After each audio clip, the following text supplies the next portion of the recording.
Hello everyone and welcome back for the cardiac case review. We have 10 cases to review here.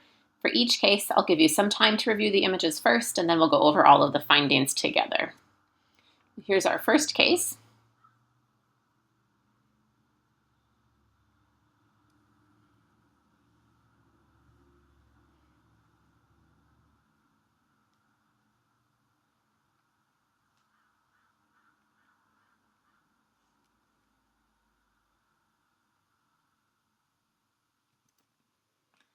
Okay, so on our axial and sagittal CT images, we can see a filling defect in the right ventricular outflow tract measuring up to about 3 centimeters, which persists on the follow-up cardiac MR. Our first pass perfusion sequence demonstrates early perfusion and enhancement within the lesion, excluding the possibility that this could be a thrombus.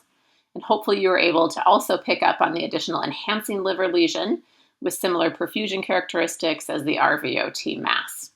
And this is compatible with an intracardiac metastasis from fibrolamellar hepatocellular carcinoma, which was proven on subsequent resection. And remember that cardiac metastases are 20 to 40 times more common than primary cardiac tumors.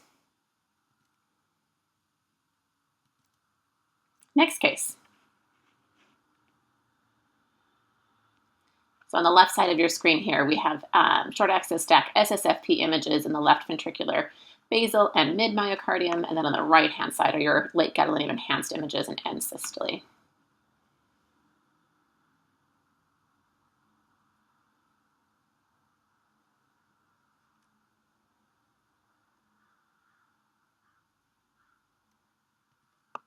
And then one more image of your left ventricular 3-chamber view SSFP in systole.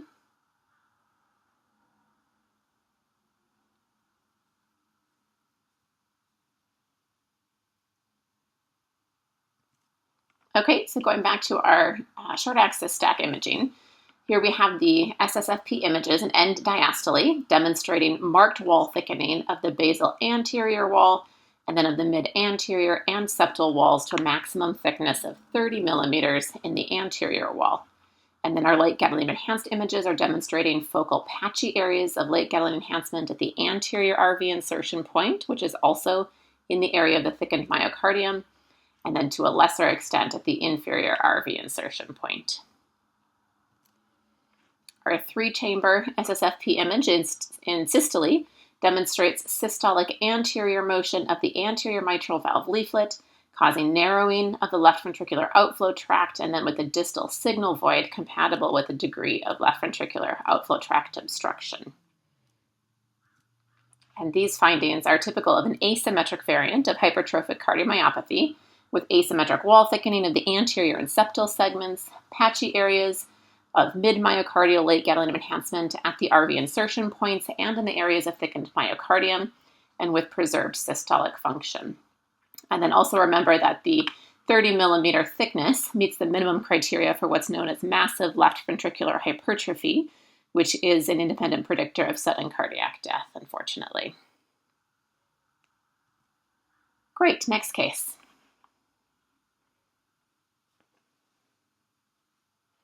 Here we have multiple cine SSFP images in the 4-chamber, LV 2-chamber, and LV 3-chamber planes, and then a single late gadolinium enhanced image in the short axis plane.